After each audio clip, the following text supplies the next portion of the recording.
Premier jour de stage pour l'équipe de France féminine de touch à 5 mois de la Coupe d'Europe. Elles viennent de toute la France, Lyon, Strasbourg, Toulouse, Nantes. Allez, communiquez les filles, parlez. Quand on commence le premier toucher, on joue à deux simplement. On va faire le premier toucher et après... Les garçons sont là pour faire opposition. Le touch est né en Australie dans les années 50. Il n'arrive sur nos terres que dans les années 2000. Aujourd'hui, il est pratiqué dans plus de 18 pays européens et compte un peu plus de 1600 licenciés en France. Le touch, c'est du rugby version light, sans plaquage, sans jeu au pied, basé sur l'évitement. Chaque équipe dispose de 6 tentatives pour aller marquer, un touché et c'est une tentative en moins. Ce matin-là, les consignes ont du mal à rentrer. Parce qu'on ne respecte pas ce qu'on s'est dit, et on ne respecte pas ce qu'on a mis en place. Et ça, honnêtement, il n'y a rien de plus énervant. Ton maxi, elle remet intérieur, pim, tu remets pas intérieur. Ça ne marchera pas. Ça ne marchera pas, les filles, si à un moment, on ne fait pas ce qu'on dit de mettre en place. C'est pas possible, on peut tout faire, mais si on ne le fait pas, ça ne marchera pas. On va dire qu'il y a un manque d'automatisme, un manque de prise de décision. Donc ce qu'on cherche à mettre en place, c'est comment travailler ensemble, quels sont les repères qu'on doit avoir ensemble. Et pour, dans un deuxième temps, et ça sera la suite des autres stages, savoir pourquoi on fait les choses. Comme ils ne sont pas montés, je me suis fait happer. Mais tu vois, c'est là où il a raison. On doit faire une combi pour faire notre jeu. Comme je suis un peu la plus ancienne et que je suis un peu la plus capée, j'ai un rôle d'essayer de driver sur le terrain et surtout d'essayer de faire qu'on ne parle pas trop à l'arbitre, qu'on respecte les projets de jeu, qu'on respecte l'entraîneur. Et ça, c'est le plus dur avec les filles. Le premier toucher, où tu vas toucher tout loin là-bas. J'appelle ça. Pour les filles, faire un résultat en Coupe d'Europe, c'est peut-être la promesse de faire connaître leur sport, encore dans l'ombre du rugby. Le sport est encore mineur, c'est à nous d'avoir des résultats et de se débrouiller pour que ça soit reconnu au plus grand nombre. On se paye tout, on se paye nos entraînements, on se paye nos rassemblements, on se paye nos déplacements, on se paye notre compétition, on se paye même notre maillot. Donc c'est ça qui est dingue, on se dit quand on représente quand même un pays, le minimum ça serait qu'on nous donne une petite dotation, voilà, un petit défraiement. On est soutenu par notre fédé, ça c'est sûr, notre fédé de touch elle est géniale, ils sont vraiment derrière nous et ils organisent très bien l'histoire. Après on est seuls, globalement on est remonté dans le classement, avant on faisait partie vraiment de l'Europe du Sud, c'est-à-dire des pays qui émergent, là maintenant on commence à faire partie des pays qui comptent, mais il y a un grand gap entre les nations anglo-saxonnes, donc les anglaises et les galloises qui sont vraiment au-dessus.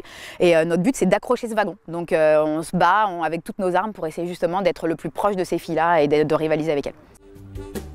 Et ça tombe bien, elles sont là les Anglaises, à 30 km de Paris, dans le dernier tournoi avant la Coupe d'Europe.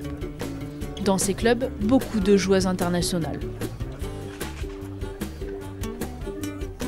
Les joueurs viennent ici parce que c'est le tournoi le plus élevé en termes de touch, de niveau de touch. Cet événement fait en sorte que les équipes vont se tester et se préparer au mieux pour les Euros cette année. Le touch en France est en train de se développer et TR91 à travers ce tournoi, on est là pour faire la promotion du touch en France avant tout. Donc ce tournoi doit être le porte-drapeau des équipes françaises et plus on est visible sur ce type de tournoi, plus les Anglais et les autres pays vont nous voir et du coup on aura notre mot à dire dans les années à venir et ça passe par ces tournois-là. En tout, 27 équipes s'affrontent chez les hommes et chez les femmes. Donc on risque au début d'être mené un peu, on ne panique pas.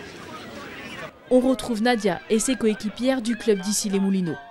On s'encourage, ok? Donc les attaques, les combis, on s'en tape, on essaiera de les mettre progressivement, mais vraiment c'est l'intensité et vraiment notre attitude. Hein, notre attitude, elle est où ma Claire là? Notre attitude en défense, hein, j'ai envie de la défoncer la meuf en face, ok? Oui. Allez, go.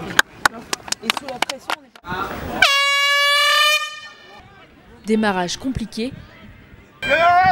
Premier match perdu contre l'une des meilleures équipes anglaises, les Barbac Riders.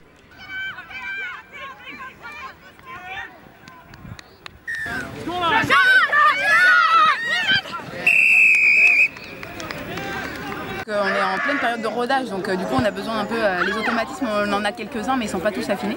Donc c'est un peu de confiance en soi et puis garder notre rythme là, de ne pas se laisser berner par les adversaires, garder notre force. Ouais, pars. Ouais, bien. Les matchs s'enchaînent et les filles montent en puissance. Moins de fautes, mieux en place. Elles rivalisent avec les meilleures formations européennes. Encore, c'est bien. Il a duré.